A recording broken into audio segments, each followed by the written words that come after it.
மாபெரும் செயல் வீரர் கூட்டத்தில் தலைவர் அனுமதியோடு இந்த நல்ல நிகழ்ச்சியை துவங்கி வைக்கிற நல்ல வாய்ப்பை தந்தமைக்கு கோடான கோடி நன்றி மலர்களை அவருக்கு நான் தெரிவித்துக் கொள்கிறேன். ஒரு அரசியல் வரலாற்றில் 50 ஆண்டு காலத்திற்கு பிறகு ஒரு புதிய முகத்தை, எதிர்கால தமிழகத்தை ஆளப்போகிற வெற்றி கழகத்துடைய தலைவருடைய இணைந்து இந்த பணிகளை ஆற்றுகிற நல்ல வாய்ப்பை எனக்கு தந்திருக்கிறார்கள். இங்கே பார்க்கின்ற போது எல்லோரும் கையிலே விசிலை வைத்துக் கொண்டிருக்கிறீர்கள்.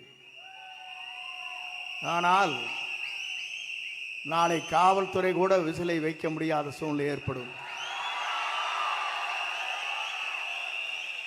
அதை போலதான் பேருந்திலே பயணம் செய்கிற போது கண்டக்டர் விசில் அடிக்க மாட்டார்கள் என்ற நிலையும் உருவாகும். ஏன் இதை சொல்லுகிறேன் என்று சொன்னால், தலைவர் எல்லோரும் நினைத்தார்கள், எல்லோரும் எண்ணினார்கள். அவரை பொறுத்தவரையிலும் திரைப்படத்திலே அவர் ஹீரோ அல்ல, தமிழ்நாட்டின் எதிர்காலத்தினுடைய ஹீரோ என்பதை நாட்டு மக்கள் ஏற்றுக்கொண்டிருக்கிறார்கள். இங்கே கரையொலியை பார்க்கிறேன். 2 நாட்களுக்கு முன்னாலே நிகழ்ச்சி நடைபெற்றது. அங்கே பார்க்கின்ற போது 1000 ரூபாய் ஒரு ஆளுக்கு.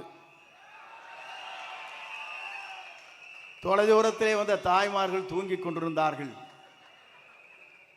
இவர் விவரமாக பேசினார்கள். திராவிட முன்னேற்ற கழகத்தை வீழ்த்துவோம் என்று குரல் கொடுத்தார்கள். ஒருத்தர் கைதட்டல. ஆனால் திராவிட முன்னேற்ற கழகத்தை வீழ்த்தக்கூடிய ஒரே தளபதி நம்முடைய தளபதி தான்.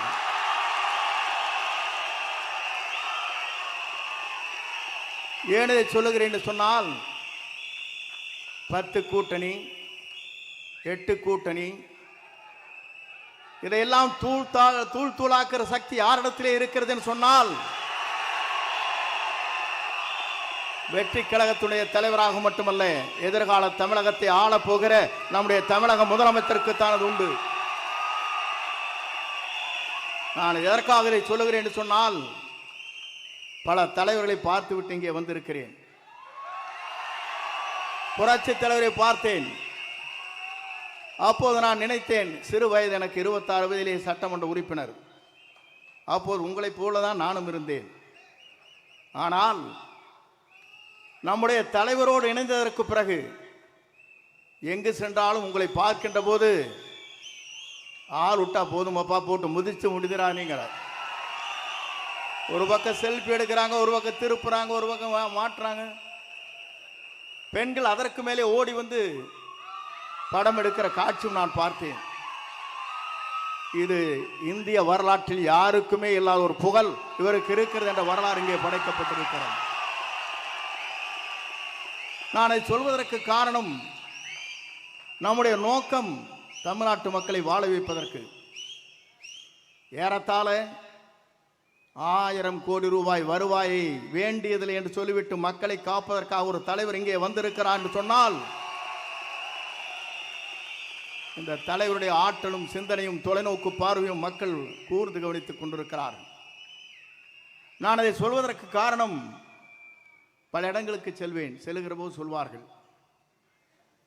இங்கே எந்த வீட்டை எடுத்துக்கொண்டாலும் நமக்கு தான் ஓட்டு. திமுக கார வீட்டில் கேட்டாலும் நமக்கு தாங்கிறாங்க.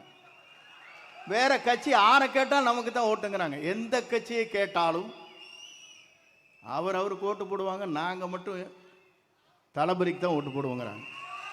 இது ஒரு அதிசயம் எங்கே இருக்கிறது என்று சொன்னால், இந்தியாவிலே இருக்கின்ற அத்தனை பேரும் கூர்ந்து கவனித்துக் கொண்டிருக்கிறார்கள். நான் ஒன்றை சொல்ல விரும்புகிறேன். டெல்லி இருப்பவர்கள் விமானத்தில் இங்கே சென்னைக்கு வருகிறார்கள். டெல்லியில் இருக்கிற இங்கே இருக்கிற துரித ரயிலில் இங்கே சென்னைக்கு வர முடியும், காரிலும் வர முடியும். ஆனால் செல்லுகின்ற பாதை எதுவாக இருந்தாலும் சென்னை என்ற இடத்தை நோக்கி மக்கள் வருகிற வரலாறு தமிழ்நாட்டிலே படைக்கப்படுகிற ஒரே தலைவர் நம்முடைய தளபதி என்பதை நான் இந்த நேரத்தை கோடிட்டு காட்ட விரும்புகிறேன்.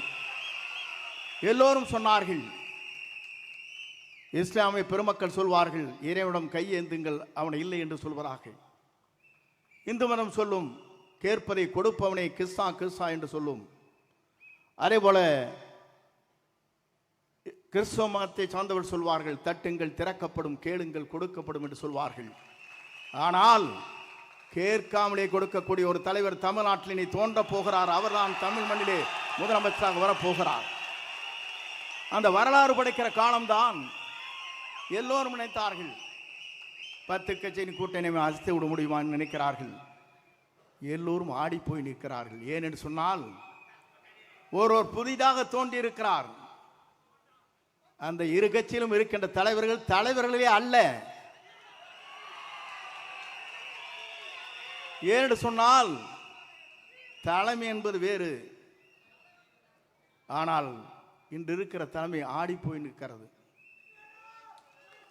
எப்போது இவர் வெளிவந்தாலும் சரி, இவரை தமிழ்நாட்டு மக்கள் முதலமைச்சர் ஆக்கியே தீர்வோம் என்ற சூழலை ஏற்று பணியாற்றி கொண்டிருக்கிறார்கள். இங்கே வந்திருக்கிற செயல் வீரர்களுக்கு தெரியும், எல்லோருக்கும் தெரியும், நாட்டு மக்களுக்கு தெரியும், நாளை தமிழகத்தை நல்லாட்சியை தமிழகத்தில் நடத்தக்கூடிய ஆற்றலும் சிந்தனையும் தொலைநோக்கு பார்வையும் மனிதநேயமுக்கும் ஜாதி மத பேதமற்ற சமுதாயத்தை தமிழகத்திலே உருவாக்கக்கூடிய ஒரே தலைவர் நம்முடைய தளபதி மட்டும்தான் என்ற நிலை உருவாக்கப்பட்டிருக்கிறது.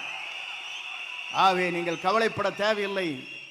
எந்த சக்தியாலும் தமிழ்நாட்டில் இனி நம்மை தடுத்து நிறுத்த முடியாது. அவர் வருவதை எந்த சக்தியாலும் தமிழ்நாட்டின் மண்ணிலே அவர் முதலமைச்சர் ஆவதை எந்த சக்தியாலும் தமிழ்நாட்டிலே நிறுத்தி விட முடியாது. அதைத்தான் நாம் இங்கே காணுகிறோம். நமக்கு கிடைத்திருக்கிறது விசில் சின்னம். நாம் எச்சரிக்கையாக இருக்க வேண்டும். தூங்கிக் கொண்டிருந்த இடத்திலே காதிலே சென்று விசிலை அடித்து விடாதீர்கள், மோட்டு போய்விடும். பஸ் ஸ்டாண்டிலே வயதிலே இருக்கின்ற தடுமாறி கொண்டிருக்கிற பெரியவர் இருக்கின்றத்திலே திடீரென்று விசில் அடித்தால் அவர் தடுமாறி போய்விடுவார். ஆகவே நம்முடைய விசிலை பொறுத்தவரை எச்சரிக்கையாக இருக்க வேண்டும். ஏனென்று சொன்னால் நாம் போடுகிற வாக்கிலே தான் நம்முடைய வெற்றி வரலாறு இருக்கிறது என்பதை மறக்காமல் நம் பணிகளை ஆற்றிடல் வேண்டும்.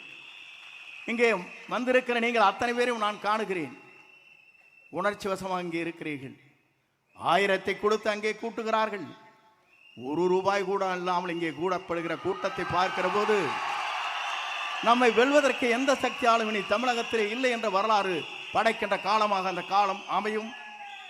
இங்கே வருகிறது முதலே இதை துவக்கி வைக்கிற வாய்ப்பினை உருவாக்கி தந்திருக்கிற நம்முடைய தளபதிக்கு மீண்டும் கோடான கோடி நன்றி வளங்களை தெரிவித்து விடைபெறுகிறேன். நன்றி, வணக்கம்.